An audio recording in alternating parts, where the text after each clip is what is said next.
I thought it would be funny. That's what I keep telling myself now, sitting in this empty apartment surrounded by legal papers I never imagined I'd be reading. It was supposed to be harmless. The kind of playful teasing David and I always did with each other. We had that kind of relationship. Nothing too serious. Laughter filling our home more than arguments. Or at least I thought we did. It happened at Marcus and Sophie's anniversary party. The wine was flowing, everyone was relaxed, and I was feeling particularly mischievous after David had spent the entire evening joking about how I couldn't survive a day without him. Marcus was standing nearby, laughing at something Tom had said, and the words just came out of my mouth before I could think them through.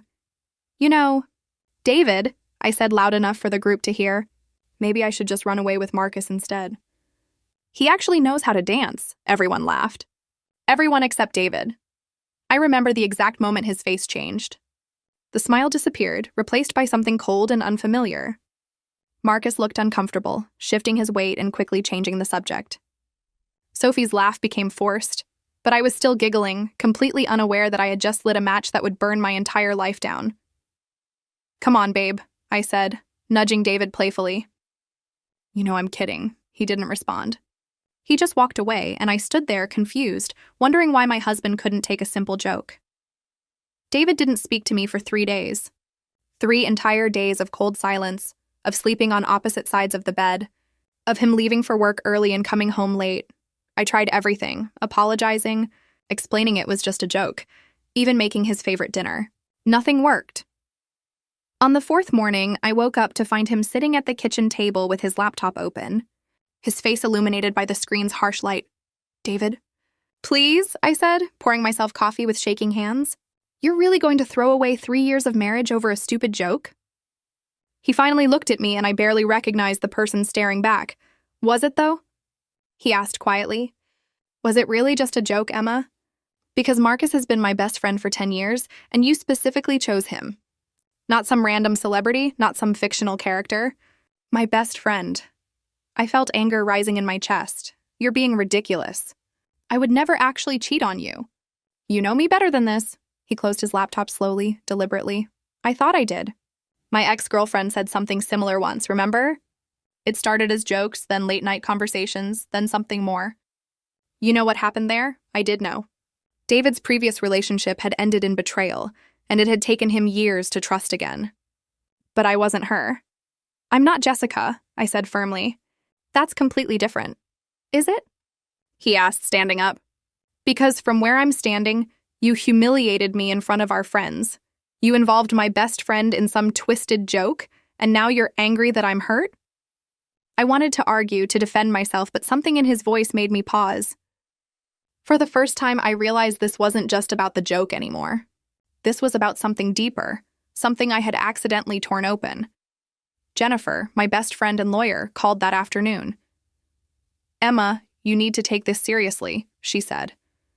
"David's been asking around about good divorce attorneys." My blood ran cold. "What? That's insane. It was just a joke." "Well, he's not laughing," Jennifer said gently, "and neither should you." I didn't believe Jennifer at first. Divorce over a joke? It seemed impossible, like something from a bad television drama. But when I came home that evening, I found David packing a suitcase. My heart stopped. "What are you doing?" I asked, though the answer was obvious. "I'm staying at my dad's for a while," he said without looking at me. "We need space." "Space?" I repeated, feeling panic rise in my throat. "David, you're overreacting. Can we please just talk about this like adults?" He zipped the suitcase closed with more force than necessary. I tried talking. "You dismissed my feelings? You called me ridiculous. You compared our marriage to a joke." "That's not what I meant," I protested. But he was already heading for the door. Before he left, he turned back one more time. "Marcus called me yesterday. He said Sophie is furious with him, with you, with all of us. She thinks there's something going on between you two. Their marriage is now suffering because of your joke. So congratulations, Emma. You didn't just hurt me. You hurt everyone." The door closed, and I stood there in the silence of our apartment, suddenly realizing the magnitude of what I'd set in motion. The next day at work, I couldn't concentrate. Sarah from HR called me into her office and my stomach dropped. "Emma, I need to address some concerns," she said professionally. There's been talk around the office about personal matters affecting your professional reputation. Someone mentioned an inappropriate comment you made about having an affair? My face burned. It was a joke at a private party. How is this anyone's business here? Sarah sighed. When it involves Marcus Riley from Riley & Associates, our partnering architecture firm, it becomes everyone's business. I'm not disciplining you, but I'm advising you to be more careful. This kind of gossip can damage careers. I left her office feeling like my world was crumbling. What had I done? Sophie called me that night. I almost didn't answer, but something made me pick up. How could you? She said immediately, her voice breaking. Marcus and I have been together for 5 years. We just celebrated our anniversary, and now I can't even look at him without wondering if something happened between you two. Sophie, nothing happened, I insisted. I swear on everything. It was a stupid, thoughtless joke. I never meant to hurt anyone. She laughed bitterly. You never meant to? Emma, do you know what it feels like to have your friends ask if your husband is having an affair? Tom called Marcus asking if he needed to come clean about something. Our families are asking questions. You destroyed our trust with one careless sentence. I felt tears streaming down my face. I'm so sorry. Please, you have to believe me. I would never do that to you or to David. I love my husband. Then why did you say it? Sophie asked, and I had no good answer. I don't know, I whispered. I was drunk, I was being stupid, I thought it was funny. I didn't think anyone would take it seriously. That's the problem, Emma, Sophie said quietly. You never think about consequences. And now Marcus and I are in therapy trying to save our marriage. David is talking to divorce lawyers, and you're calling it a joke. I can't be your friend right now. I can't even look at you. She hung up, and I sat there holding my phone, feeling more alone than I'd ever felt in my life. Jennifer came over that evening with wine and tissues. It's getting worse, she said gently. David's hired James Mitchell. He's one of the best divorce attorneys in the state. Divorce? I repeated, the words still feeling foreign. He actually filed? She nodded. Emma, we need to get you representation too. This isn't just about hurt feelings anymore. This is legal now. David is claiming emotional distress and requesting a fault-based divorce citing emotional infidelity. I stared at her, unable to process what I was hearing. Emotional infidelity? Over a joke? Over a pattern, Jennifer corrected. He's building a case that this wasn't an isolated incident. You need to take this seriously. Rachel Thompson's office was intimidating with its floor-to-ceiling bookshelves and expensive furniture. She sat across from me, reviewing documents David's attorney had sent, her expression unreadable. This is more complicated than a standard divorce, she explained. Your husband is alleging that your statement constitutes emotional infidelity and intentional infliction of emotional distress. He's also claiming that your actions damaged his mental health and his friendship with Marcus Riley. Can he actually do that? I asked, my voice small. Over words? Rachel met my eyes. Words have consequences, Emma, especially when they're spoken publicly, involve a third party, and cause measurable damage to relationships and reputations. We'll need witnesses who can testify that you and Marcus never had an inappropriate relationship. We'll need character references. And we'll need you to take this very seriously. I nodded, feeling numb. This wasn't how my life was supposed to go. I was 28 years old, sitting in a lawyer's office, preparing to defend myself in court because of a joke. What about Marcus? I asked. He's being deposed, Rachel said. Both sides want his testimony. What he says could make or break this case. My phone buzzed. It was a message from David's father, Robert. Very disappointed in you. David deserves better. Don't contact my son. I showed it to Rachel. His family has turned against me completely. I'm not surprised, she said bluntly. You're going to lose more than your marriage before this is over. Are you prepared for that? I wasn't, but I was about to find out just how unprepared I really was. The preliminary hearing was scheduled for 3 weeks away. In that time, I watched my life fall apart piece by piece. Friends stopped calling. Invitations to social events disappeared. My mother called crying, asking how I could be so careless with my marriage. Even coworkers began treating me differently. The office gossip having spread like wildfire.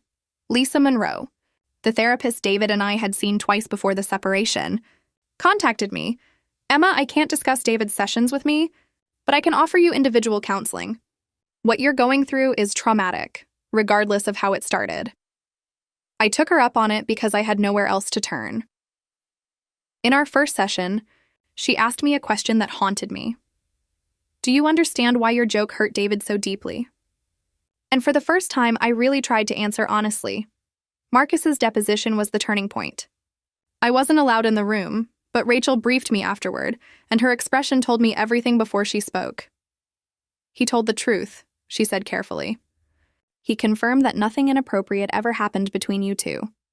But he also testified about your history of boundary-pushing jokes, about times you made him uncomfortable with comments, about conversations you'd had complaining about David. My stomach dropped. What conversations? Do you remember last New Year's Eve? You apparently told Marcus that David was boring in bed and that you sometimes fantasized about more adventurous partners. Marcus kept that to himself until now, but under oath he had to disclose everything. I felt sick. I did remember that conversation vaguely, through the haze of champagne and celebration. I'd been venting the way friends do, never imagining those words would come back to destroy me. There's more, Rachel continued. Tom Bradley testified that he witnessed multiple occasions where you flirted with Marcus, always passing it off as jokes. He said the anniversary party comment wasn't an isolated incident, but part of a pattern. I wasn't flirting, I protested. I was being friendly. That's just how I am with everyone. Rachel sighed. Intent doesn't always matter, Emma. Perception does. And the perception is that you repeatedly made inappropriate comments involving your husband's best friend, culminating in a public statement that destroyed trust in multiple relationships. What about Sophie? I asked weakly. Sophie also gave testimony, though it was more emotional than factual. She described the damage to her marriage, the sleepless nights, the therapy sessions, the questions from friends and family. She cried on the stand, and apparently even David's lawyer looked uncomfortable. The judge, Eleanor Hayes, took extensive notes. That night, alone in the apartment that used to be our home, I finally allowed myself to fully grasp what I'd done. It wasn't just a joke. It was a pattern of carelessness, of not considering how my words affected others, of prioritizing my own amusement over people's feelings. I'd hurt David, destroyed Marcus and Sophie's trust, and damaged my own reputation, all because I never learned when to stop. The courtroom was smaller than I expected, but somehow that made it worse. More intimate, more personal. Judge Eleanor Hayes presided with stern efficiency, her gray hair pulled back tightly, her expression revealing nothing. David sat on the opposite side with his attorney, and for the first time in weeks, I saw him clearly. He'd lost weight. There were dark circles under his eyes. This wasn't just hurting me, it was destroying him too. James Mitchell, David's attorney, was ruthless. Mrs. Chen, you claim your statement was a joke. But this isn't the first time you've made inappropriate comments about Mr. Riley, is it? I glanced at Rachel, who nodded slightly. No, I admitted quietly. But I never meant them seriously. I never acted on anything. I never even thought about acting on anything. But you did think about them enough to say them repeatedly in front of witnesses, including to Mr. Riley directly? Yes, but... And you were aware that your husband has a history of trauma related to infidelity, correct? Yes. Yet you still chose to make these comments, including the statement at the anniversary party? It was a mistake, I said, my voice breaking. I wasn't thinking. That's the issue, Mrs. Chen, Mitchell said coldly. You weren't thinking. And your failure to think has caused measurable psychological harm to my client, damage to the Riley marriage, and destruction of a 10-year friendship. These aren't victimless jokes. When it was Rachel's turn, she did her best to humanize me, to present my side. She called Jennifer, who testified about my character, about my genuine remorse, about the fact that I'd never actually cheated. But even I could tell it wasn't enough. The most painful moment came when David took the stand. I loved her, he said, his voice steady but hollow. I trusted her completely. And she took that trust and made a joke out of it in front of everyone we know. Every time I close my eyes, I see Marcus's face, Sophie's shock, everyone laughing while my heart broke. I can't come back from that. I don't know how to trust her again. I wanted to scream that I was sorry, that I loved him, that I would do anything to take it back. But words were what got me here in the first place. Words I couldn't take back. Judge Hayes didn't rule immediately. She took 2 days to review everything. 2 days where I couldn't sleep, couldn't eat. couldn't function. When we returned to court, her expression was grave. "This is a case where poor judgment created cascading consequences," she began. "While I find no evidence of physical infidelity or intent to commit adultery, I do find that Mrs. Chen's repeated statements and actions constituted a pattern of emotional recklessness that materially contributed to the breakdown of this marriage." She granted David the divorce on fault-based grounds, citing my emotional misconduct. I was ordered to pay a portion of his therapy costs and legal fees. The judgment felt like a physical blow, the legal system formally declaring that yes, I had destroyed my own marriage with my carelessness. Outside the courthouse, I saw David one last time. He looked at me with something like sadness. Not anger anymore, just profound disappointment. "I hope you learn from this," he said quietly. "I hope you understand now that words matter, that people's feelings matter, that trust is precious." "I do," I whispered. "I understand. And I'm sorry." "I'm so sorry." He nodded once, then walked away, and I knew I'd never speak to him again. The divorce was finalized 3 months later. Marcus and Sophie moved to another state for a fresh start. Tom stopped inviting me to group gatherings. My social circle shrank to almost nothing. Jennifer stayed, loyal to the end, but even she kept a careful distance. I lost my marriage, my friends, my reputation, and my sense of self, all because I thought I was being funny. The lesson came too late, but it came with crushing clarity. Some jokes aren't worth telling. Some words can't be taken back. And sometimes the price of carelessness is everything you hold dear. 6 months after the divorce, I sat in Lisa's office for what had become a weekly ritual. Therapy was the only thing keeping me together, helping me process the magnitude of what I'd lost and why. "I've been thinking a lot about accountability," I told her. "Not just apologizing, but actually changing who I am." Lisa nodded encouragingly. "That's growth, Emma, real growth." "Tell me more." "I joined a support group for people who've lost relationships due to their own actions," I continued. "It's humbling, hearing other people's stories, realizing I'm not alone in having destroyed something precious. But it's also helpful. I'm learning about boundaries, about thinking before speaking, about respecting other people's emotional safety. I'd also started writing, journaling every day about my experiences, my mistakes, my slow journey toward becoming someone better. Sarah from work had surprisingly become an ally, recommending me for a project that helped rebuild my professional reputation. Small steps, but steps nonetheless. I'd sent letters to David, Marcus, and Sophie, not asking for forgiveness, not expecting responses, just taking full accountability. David never replied. Marcus sent a brief email. "I appreciate you taking responsibility. I hope you find peace." Sophie's response was harder. "What you did hurt us deeply. I'm glad you're working on yourself, but that doesn't undo the damage. Maybe someday I can forgive you, but not today." I accepted that. I had no right to expect more. Jennifer and I had dinner once a month now, and she watched my progress with cautious optimism. "You're different," she observed one evening. "More thoughtful, more aware." "I had to be," I said simply. "I destroyed my life. If I didn't learn from it, then it was all for nothing." My apartment was still too quiet, my bed still too empty. But I was learning to live with the consequences of my actions. Some mistakes cost everything, and all you can do is make sure you never make them again. 1 year after the divorce, I ran into David at a coffee shop. My first instinct was to run, but I forced myself to stay, to face him. He saw me, and for a moment, we just looked at each other. Then he walked over. "Hi, Emma," he said, his voice neutral. "Hi," I managed. "How are you?" "Better," he said honestly. "I'm in a good place now. Therapy helped. Time helped. How about you?" "Better too," I said. "Different, but better."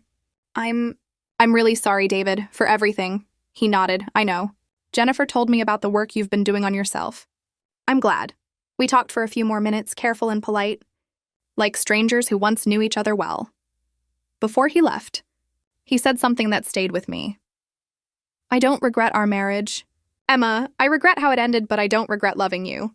I hope you find happiness, the kind that doesn't come at someone else's expense." As I watched him walk away, I realized I'd been given something precious: closure. Not forgiveness, not reconciliation, but acknowledgement that we'd both survived. I pulled out my journal and wrote, "Today I learned that redemption isn't about going back. It's about moving forward differently. It's about becoming someone who would never make that mistake again. It's about carrying the lesson, not the shame." The joke that ended in court taught me the most expensive lesson of my life. But it also taught me the most important one, that every word matters, every action has consequences, and trust, once broken, is nearly impossible to repair. I would never forget that again.